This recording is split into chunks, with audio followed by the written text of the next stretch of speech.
Il existe en Chine une machine qui génère une force si énorme qu'elle pourrait, en théorie, écraser une petite voiture jusqu'à la taille d'une pièce de monnaie. Pas lentement, pas pendant des heures, mais en un seul coup brutal. 80 000 tonnes de force de pression, concentrées sur une seule surface, en un seul instant. Pour rendre cela plus concret, imaginez que vous preniez 80 000 voitures et que vous les empiliez les unes sur les autres. Tout le poids de cette tour impossible de véhicule, c'est la force que cette machine produit à chaque opération de pressage. Et elle se trouve en Chine, dans une usine à Deyang, dans la province du Sichuan, construite par China Airzong Group. Et aucun autre pays au monde ne possède quelque chose de comparable. Ce n'est pas la seule machine dont nous allons parler aujourd'hui. Au cours des 2 dernières décennies, la Chine a constitué une collection de méga-machines si puissantes, si grandes et si précises que les ingénieurs du monde entier oscillent entre admiration et incrédulité. Des machines qui traversent des montagnes. Des machines qui font flotter dans les airs des éléments de pont de 900 tonnes. Des machines qui chargent des navires entiers en quelques heures. Des machines si brutalement efficaces que certains experts disent « ce genre de choses devrait presque être interdit ». Si vous aimez les vidéos qui vous montrent des technologies capables de repousser les limites du possible, alors mettez un like à cette vidéo maintenant et abonnez-vous à China Découverte pour ne manquer aucun autre épisode. Commençons par la machine la plus brutale. La presse à forger de 80 000 tonnes de Deyang n'est pas simplement grande, c'est un instrument stratégique. Pour comprendre pourquoi, vous devez comprendre ce que signifie réellement le forgeage. Lors du forgeage, une pièce de métal est déformée sous une pression extrême. Elle n'est pas coupée, elle n'est pas fondue. Elle est déformée, pressée, forcée à prendre une nouvelle forme. Pourquoi est-ce important? Parce qu'une pièce métallique forgée est fondamentalement plus résistante qu'une pièce moulée ou soudée. Lors du moulage, le métal est fondu puis versé dans un moule. Ce processus crée de minuscules bulles d'air et des structures cristallines irrégulières dans le matériau. Ces irrégularités deviennent des points faibles. Lors du forgeage, c'est l'inverse qui se produit. La pression énorme chasse les bulles d'air et aligne de manière uniforme la structure cristalline du métal. Le résultat est une pièce plus dense, plus solide et plus résistante que tout ce que l'on peut obtenir par moulage ou soudage. Pour la plupart des applications, la différence est négligeable. Une poignée de porte n'a pas besoin d'être forgée, une vis non plus. Mais il existe des composants où cette différence sépare la vie de la mort. Les disques de turbine dans un moteur d'avion tournent à plus de 10 000 tours par minute. À cette vitesse, il génère des forces centrifuges qui poussent le matériau jusqu'à sa limite absolue.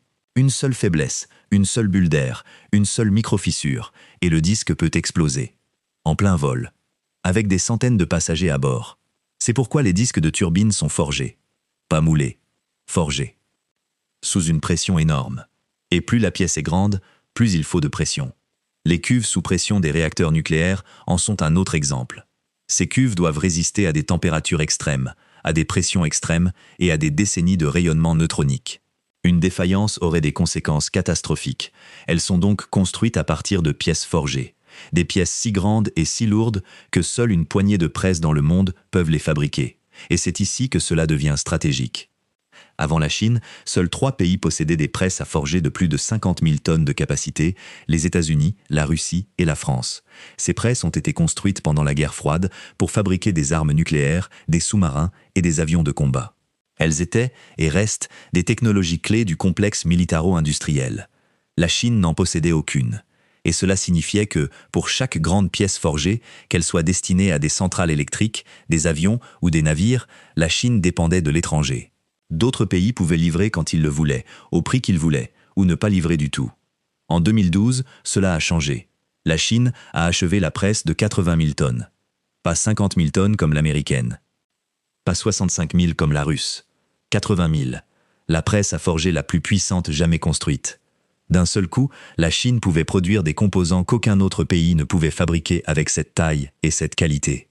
Des disques de turbine pour les plus grands moteurs. Des cuves de réacteurs pour les centrales nucléaires les plus modernes, des pièces de train d'atterrissage pour les avions gros porteurs, des éléments structurels pour les véhicules spatiaux. La dépendance stratégique était terminée, et elle s'est inversée.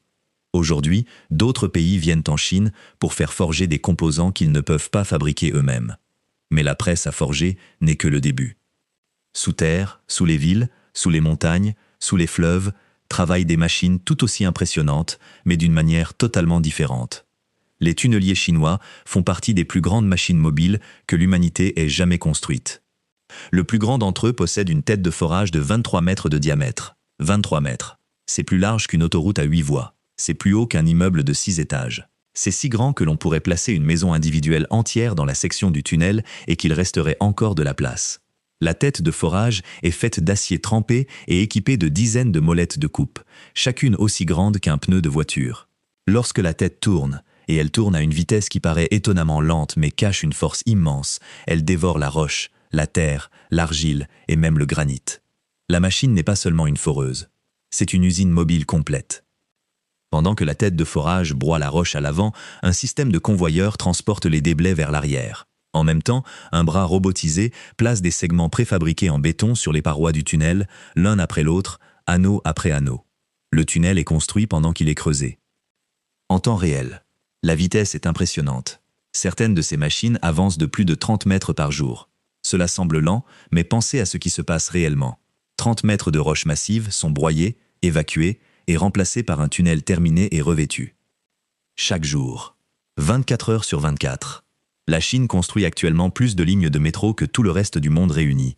Plus de tunnels ferroviaires, plus de tunnels sous-marins, plus de tunnels autoroutiers. Et pour chacun de ces projets, il faut des tunneliers. Il y a 20 ans, la Chine devait acheter chaque tunnelier à l'étranger, principalement auprès de Ehrenknecht en Allemagne, alors leader mondial du marché. Les machines coûtaient des centaines de millions de dollars pièce, et les délais de livraison duraient souvent des années. Aujourd'hui, la Chine construit ses propres tunneliers, et pas seulement pour ses propres besoins. Elle les exporte vers l'Asie du Sud-Est, vers l'Afrique, vers l'Amérique du Sud, à des prix nettement inférieurs à ceux de la concurrence européenne, et avec des délais de livraison beaucoup plus courts. Ehrenknecht est toujours présent sur le marché, mais le marché mondial s'est déplacé, et il continue de se déplacer. Si cette vidéo vous montre pourquoi la Chine est devenue une superpuissance industrielle, alors abonnez-vous maintenant à China Découverte. Nous publions chaque semaine de nouvelles vidéos sur les technologies qui changent le monde. Appuyez sur le bouton d'abonnement, activez les notifications. Parlons maintenant d'une machine qui travaille différemment de tout ce que vous avez vu jusqu'ici. Le SLJ 900 ressemble à un animal venu du futur. Une sorte de chenille mécanique qui avance lentement sur un pont. Mais ce qu'il fait est si impressionnant que des ingénieurs du monde entier le considèrent comme l'une des machines de construction les plus ingénieuses de tous les temps. Le SLJ 900 installe des poutres de pont. Pas n'importe quelle poutre. Des poutres en béton qui peuvent peser jusqu'à 900 tonnes. Chacune. 900 tonnes. C'est le poids de 600 voitures de taille moyenne. Et le SLJ 900 les soulève, les transporte vers l'avant et les pose avec précision sur les piliers du pont qui se trouvent souvent au-dessus de gorges profondes ou de vallées fluviales, dans les airs, sans sol ferme en dessous. La machine avance sur les parties du pont déjà terminées. Elle repose sur des rails installés sur le pont lui-même. Elle saisit la poutre suivante, livrée depuis le bas, la soulève, la pousse vers l'avant au-dessus du vide, puis l'abaisse au millimètre près sur les piliers. Ensuite, elle avance elle-même sur la poutre qu'elle vient de placer, et le processus recommence. Poutre après poutre, kilomètre après kilomètre. Avec ce système, la Chine a construit des milliers de kilomètres de lignes à grande vitesse. Des ponts qui franchissent des vallées, des fleuves et même d'autres autoroutes, à une vitesse qu'aucun autre pays au monde n'atteint. Le SLJ 900 est l'une des raisons pour lesquelles la Chine a pu étendre son réseau ferroviaire à grande vitesse aussi rapidement. Sans lui, il aurait fallu utiliser des méthodes de construction de ponts conventionnelles, 10 fois plus lentes.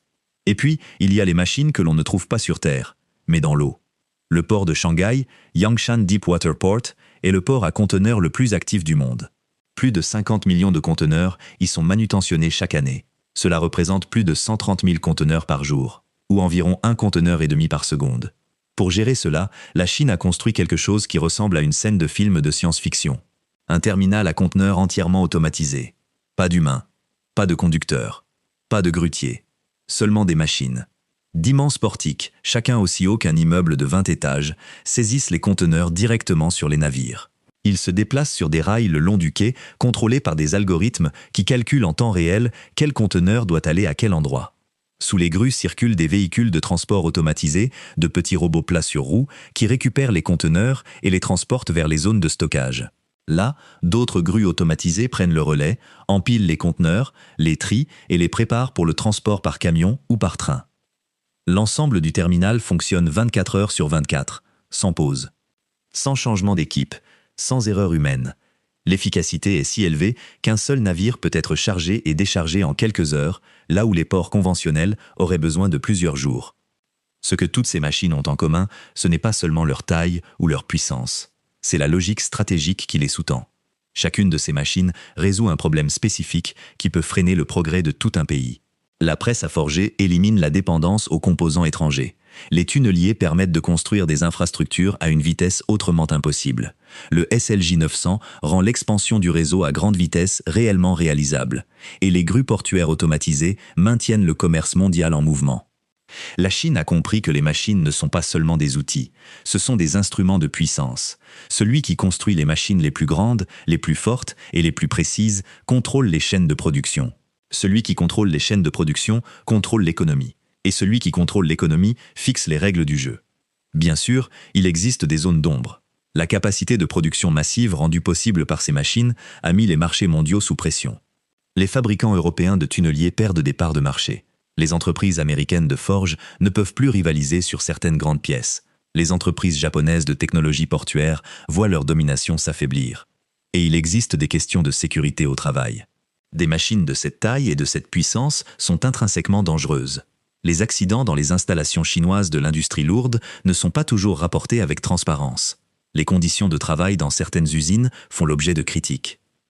Mais la réalité technologique est impossible à nier. En 20 ans, la Chine a construit une infrastructure de machines pour laquelle d'autres nations industrielles ont eu besoin d'un siècle. Et son avance grandit. Avant de partir, je voudrais vous demander 2 choses. Premièrement, si vous n'êtes pas encore abonné, faites-le maintenant, s'il vous plaît. Ces vidéos demandent des heures de recherche. J'analyse des spécifications techniques, je lis des rapports industriels et je vérifie des bases de données de brevets. Vos abonnements m'aident à poursuivre ce travail et à produire davantage de vidéos comme celle-ci. Deuxièmement, si vous souhaitez soutenir directement ce travail, vous pouvez m'offrir un café via Buy Me a Coffee. Le lien se trouve dans la description de la vidéo. Chaque café m'aide à produire d'autres épisodes comme celui-ci. Des histoires sur des machines qui redéfinissent les limites du possible. Votre soutien signifie énormément pour moi. Dites-moi dans les commentaires, laquelle de ces machines vous a le plus impressionné? La presse à forger, le tunnelier, le poseur de pont ou les grues portuaires automatisées? Je veux connaître votre avis. À la prochaine vidéo où nous plongerons plus profondément dans l'avenir que la Chine est en train de construire. C'était China Découverte. Les machines ne brisent pas les règles, elles en écrivent de nouvelles. Activez les notifications. Et merci d'avoir été là.